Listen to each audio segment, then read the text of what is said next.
오늘 우리에게 주시는 말씀은 로마서 7장 1절부터 6절 말씀입니다. 형제들아 내가 법 아는 자들에게 말하노니 너희는 그 법이 사람이 살 동안만 그를 주관하는 줄 알지 못하느냐. 남편 있는 여인이 그 남편 생전에는 법으로 그에게 매인 바 되나 만일 그 남편이 죽으면 남편의 법에서 벗어나느니라. 그러므로 만일 그 남편 생전에 다른 남자에게 가면 음녀라. 그러나 만일 남편이 죽으면 그 법에서 자유롭게 되나니 다른 남자에게 갈지라도 음녀가 되지 아니하느니라. 그러므로 내 형제들아 너희도 그리스도의 몸으로 말미암아 율법에 대하여 죽임을 당하였으니 이는 다르니 곧 죽은 자 가운데서 살아나신 이에게 가서 우리가 하나님을 위하여 열매를 맺게 하려 함이라. 우리가 육신에 있을 때에는 율법으로 말미암는 죄의 정욕이 우리 지체 중에 역사하여 우리를 사망을 위하여 열매를 맺게 하였더니 이제는 우리가 얽매였던 것에 대하여 죽었으므로 율법에서 벗어났으니 이러므로 우리가 영의 새로운 것으로 섬길 것이요 율법 조문에 묵은 것으로 아니할지니라. 아멘.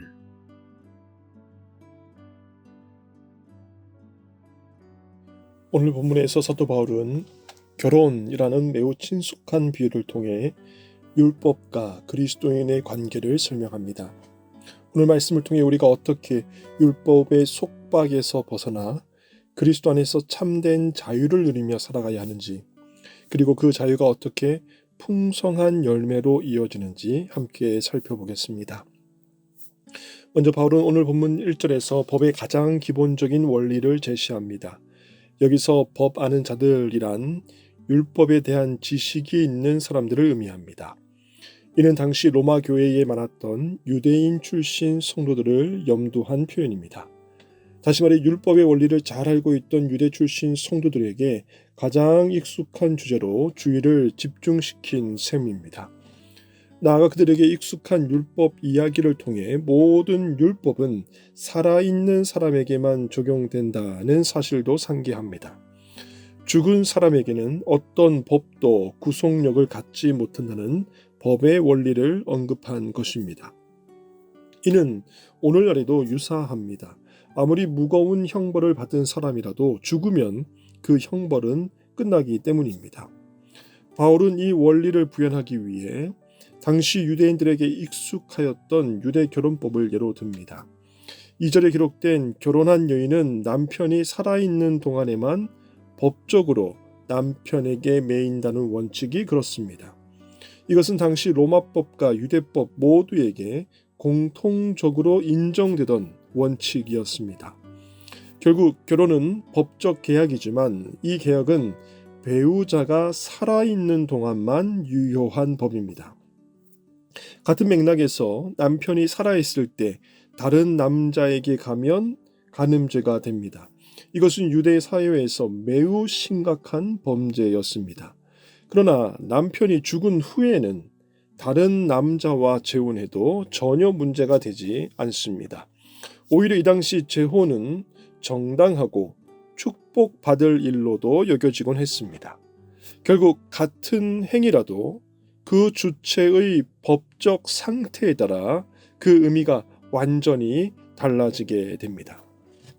질문하게 됩니다. 바울은 왜 죽음으로 말미암은 법적 구속력의 종식을 언급한 것일까요? 당시 유대 사회에서는 너무도 일반적인 이야기를 굳이 값비싼 종이와 잉크를 사용하면서 기록한 것일까요? 그 이유는 이 당연한 원리가 예수 그리스도를 믿는 성도들의 영적 상태에서도 동일하게 적용된다는 사실을 가장 효과적이며 강력하게 전달하기 위함입니다. 사절에 기록되어 있듯이 성도는 그리스도의 몸으로 말미암아 율법에 대하여 죽임을 당한 상태가 되었다는 것을 강조합니다. 이는 다시 말해 모든 성도는 예수 그리스도로 말미암아 더 이상의 율법 구속력에 매이지 않는다는 뜻입니다. 나아가 그 주체의 법적 상태가 바뀌었기 때문에 더 이상 율법의 위반이 범죄가 아니라 축복이 제목이 될 수 있음도 말하기 위함입니다. 여기서 우리는 당연히 율법이 죽었다고 생각할 수 있습니다. 그러나 바울은 죽은 것은 율법이 아니라 바로 우리라고 말합니다. 어떻게 우리가 율법에 대하여 죽었습니까? 그리스도의 몸으로 말미암아입니다. 우리가 그리스도와 연합하여 그분의 십자가 죽음에 동참함으로써 율법에 대해 죽습니다. 그리스도께서 십자가에 죽으실 때 우리도 그분 안에서 함께 죽었습니다. 이것이 세례가 상징하는 의미입니다. 그러므로 첫 번째 남편인 율법과의 관계는 우리의 죽음으로 끝났습니다. 우리가 죽었기 때문에 율법이 더 이상 우리를 정죄할 수 없습니다. 죽은 사람에게는 법이 적용되지 않기 때문입니다.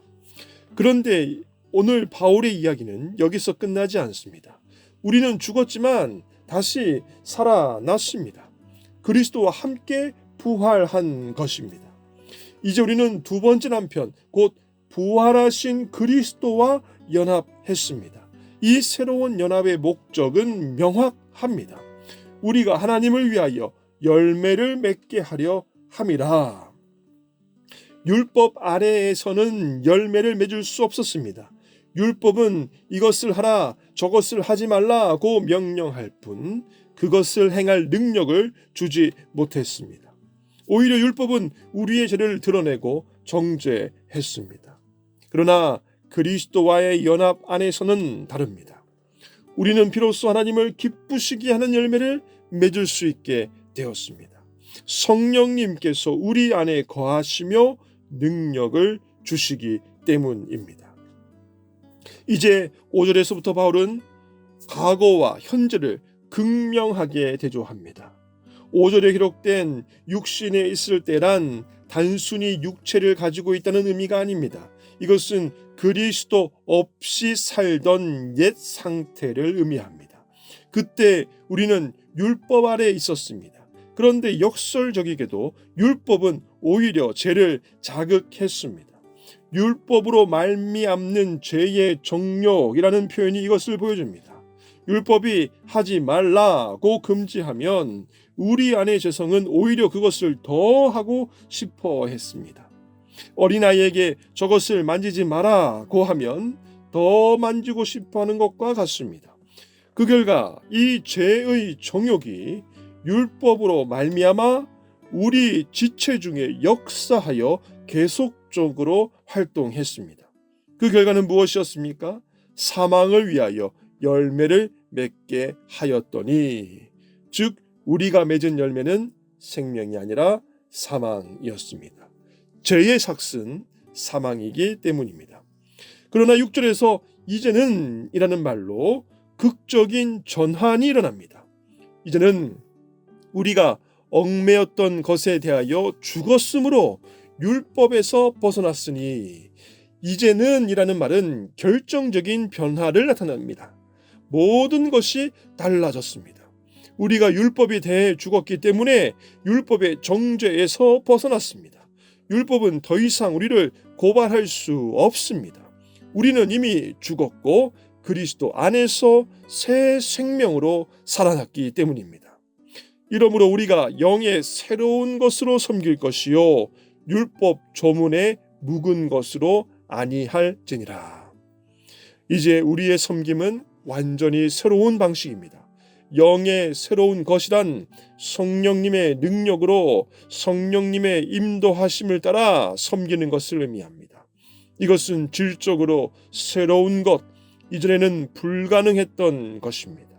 성령님께서 우리 마음에 하나님의 사랑을 부어주시고 우리에게 능력을 주시기 때문입니다. 반면 율법 조문에 묵은 것이란 외적 규칙을 억지로 지키려는 옛 방식을 의미합니다. 이것은 두려움에서 나오는 순종이며 능력 없는 노력입니다. 말씀을 맺고자 합니다. 오늘 말씀이 우리에게 주는 교훈은 분명하고도 강력합니다.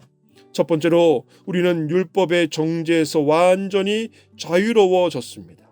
그리스도와 함께 죽고 부활한 우리는 더 이상 율법의 저주 아래 있지 않습니다. 율법이 너는 죄인이다 라고 정죄할 때 우리는 나는 이미 그리스도 안에서 죽었고 새 생명으로 살아났다고 담대히 말할 수 있습니다. 혹시 여러분 중 과거의 죄책감에 시달리는 분이 계십니까? 율법에 정죄하는 음성이 여전히 들리십니까? 오늘 이 말씀을 붙드십시오. 여러분은 이미 그리스도 안에서 죽었고 율법의 정죄에서 완전히 자유로워졌습니다. 둘째로 우리는 그리스도와 연합한 새로운 관계 속에 있습니다. 우리는 이제 부활하신 그리스도의 신부입니다. 이 관계는 사랑의 관계이며 생명의 관계입니다. 율법과의 관계가 두려움과 정죄의 관계였다면 그리스도와의 관계는 은혜와 사랑의 관계입니다. 율법은 하지 않으면 벌을 받는다고 위협했지만 그리스도는 내가 너를 사랑한다고 말씀하십니다.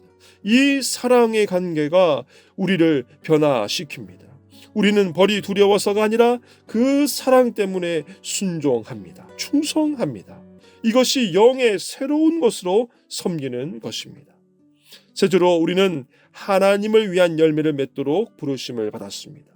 자유는 방종이 아닙니다. 우리는 율법의 속박에서 벗어났지만 그것은 하나님을 더 잘 섬기고 열매 맺기 위함입니다. 과거에 우리는 사망을 위한 열매를 맺었습니다. 그러나 이제는 생명을 위한 열매를 맺습니다.